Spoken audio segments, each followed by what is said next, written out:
જય સ્વામિનારાયણ. કેમ છો બધા? મજામાં છો? વેલકમ ટુ જ્યોતિષ લોક. ચાલો ઠાકોરજીના દર્શન કરી લ્યો. જય સ્વામિનારાયણ ભગવાન. એકાદશીના જય સ્વામિનારાયણ. જય સ્વામિનારાયણ તુલસીજી. ચાલો આજે મોટી એકાદશી છે, તો એકાદશીના જય સ્વામિનારાયણ તમને બધાને. આજે હું મોરૈયો બનાવવાની છું, તો પ્લીઝ મારો વિડીયો એન્ડ સુધી જોઈ લેજો. Thank you. આજે હું બનાવવાની છું મોરૈયો, કેમ કે એકાદશી છે એટલા માટે. તો મારી પાસે આ ચોથા નંબરનો કપ છે, એટલે હું હવે આ 2 કપ સ્મોલ કપ છે, તો હું 2 કપ મોરૈયાના લઈ લઈશ. ને હવે છે ને હું એને ધોઈ લઈશ 3-4 પાણીથી, ને પછી પલાળી લઈશ. હવે જો ધોઈ પણ લઉં છું. સરસ રીતના ધોઈ લેવાના, કે એમાં છે ને કચરો વધારે હોય છે મોરૈયામાં, એટલે ને થોડું વોમ પાણીથી ધોવો તો વધારે સારું. ગરમ ને વોમ, એટલે કે વોમ પાણીથી ધોવો ને તો સરસ મોરૈયો ધોવાઈ જાય. ને પછી છે ને મેં પલાળી લીધો, ને પછી મરચાં પણ કટકી આજે હું મૂકવાની છું. બટેટા હતા નહીં ઘરમાં, એટલે આજે મેં ગાજર જ મૂક્યા છે. ગાજરને મરચાં બંને કટ કરી લીધા. ને પછી છે ને તેલ મૂકી ને તેને હું વઘાર કરવાનો. જો આવી રીતે નાના નાના કટકા કરી લેવાના ગાજરના અને મરચાંના. મેં ગાજરના પણ કટકા કરી લીધા છે.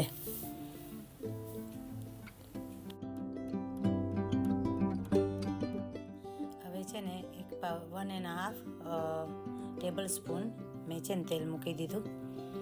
અને મારી પાસે આ જે પાવરું છે ને એ 1 ટેબલ સ્પૂન છે, એટલે મેં 1.5 ટેબલ સ્પૂન મેં તેલ મૂકી દીધું. ને પછી એમાં જીરું મૂકી દીધું, અને તેલને થોડું થવા દેવાનું. એટલે જીરું છે ને જરાક બ્રાઉન થઈ જાય ને પછી એમાં મરી ને સૂકો મરચું ને લીમડો હું મૂકીશ. હવે મેં મરચું પણ મૂકી દીધું, લીમડો મૂકી દીધો, ને કચ્ચી મરચાં પણ મૂકીશ. મરચાં મૂકી દીધા છે. એમાં ગાજર આવતું હતું ને, એટલે મેં કીધું મરચાંનો વઘાર થઈ જાય ને પછી ગાજર મૂકું, એટલે એવી રીતે થતું હતું. હવે છે ને ગાજર મૂકી દીધા, ને તેલમાં છે ને સતળાવી લેવાના, એટલે સરસ શેકાઈ જાય. ને પછી છે ને પાણી મૂકી ને મોરૈયો એમાં મૂકી દેવાનો.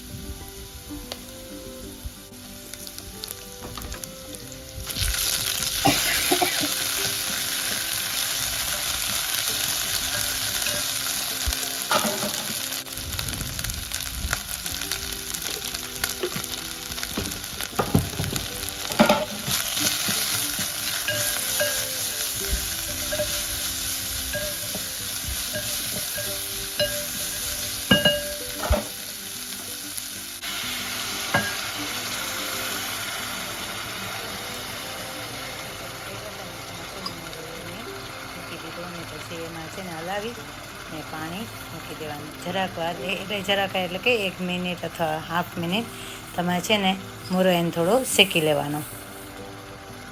મૂકી ને પછી જો મેં એવી રીતે શેકી લીધો, ને શેકાઈ જાય ને તમને એવું લાગે કે નીચે બેસી જાય છે, ત્યારે છે ને પાણી એમાં મૂકી દેવાનું. છે ને એમાં 5 કપ ગયા છે, ટોટલી 5 કપ, કે એમાં છે ને મોરૈયું છે ને ડબલ પાણી પીએ, એટલે મેં વધારે પાણી એમાં મૂક્યું. પહેલાં મેં 3 કપ મૂક્યા ને પછી ઉપરથી મેં 2 કપ મૂક્યા, એટલે ટોટલ 5 કપ એમાં પાણી ગયું છે.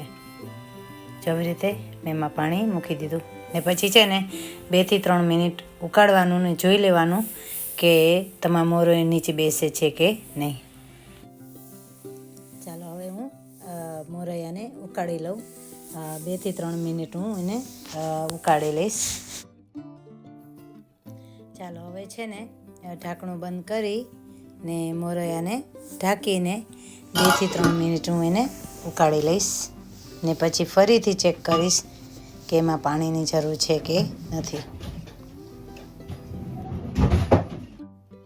આમાં છે ને હું ટમેટાં મૂકવાની છું આજે. તો ટમેટું પણ એક છે ને કટિંગ કરી લીધું હતું.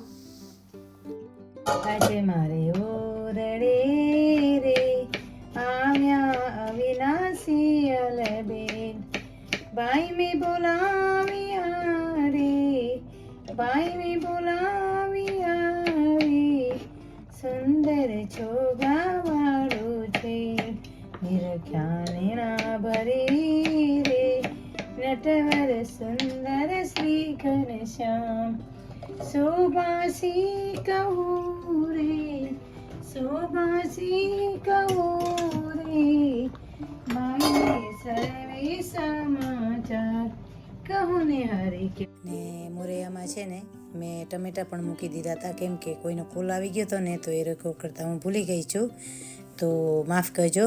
તો હવે જો મેં ભૂકો પણ એમાં મૂકી દીધો છે ને 1 થી 2 મિનિટ એને ઢાંકી દેવાનું, એટલે સરસ મોરૈયો ચડી જાય. જો મોરૈયો હવે છે ને થઈ ગયો છે, મેં ઢાંકણું ખોલી લીધું ને સેજ નીચે હલાવવાનું, એટલે છે ને મિક્સ મોરૈયો થઈ જાય ને જે મેં માંડવીનો ભૂકો મૂક્યો હતો ને એ પણ મિક્સ થઈ જાય. જો મોરૈયો સરસ ચડી ગયો છે ને હું ચેક પણ કરું છું કે મોરૈયો ચડી ગયો કે નથી, પણ મને છે ને એકદમ ઢીલો ભાવે એટલે હું આવી રીતે મોરૈયો કરું છું. તમે પણ બનાવજો. હવે હું ક્રિપ્સ તરી લઉં, એટલે કે બટેટાની વેફર તરી લઉં. આજે છે ને મોરૈયાની ખીચડી બનાવીને તો સાથે સાથે મેં આજે સાબુદાણા અને બટેટાની ક્રિપ્સ પણ તરી લીધી, વેફર કહેવાય તો વેફર પણ તરી લીધી, અને મરચાં પણ તરી લીધા. મારી પાસે લીલા મરચાં હતા તો એ પણ મોરૈયા સાથે છે ને ખૂબ જ સરસ લાગે, તો મરચાં પણ તરી લીધા. ને તમને મારો વિડીયો કેવો ગમે છે પ્લીઝ. ચાલો, મરચાં પણ તરાઈ ગયા છે. તમને મારો વિડીયો કેવો લાગે છે please subscribe, like my YouTube channel. Thank you so much. Bye bye.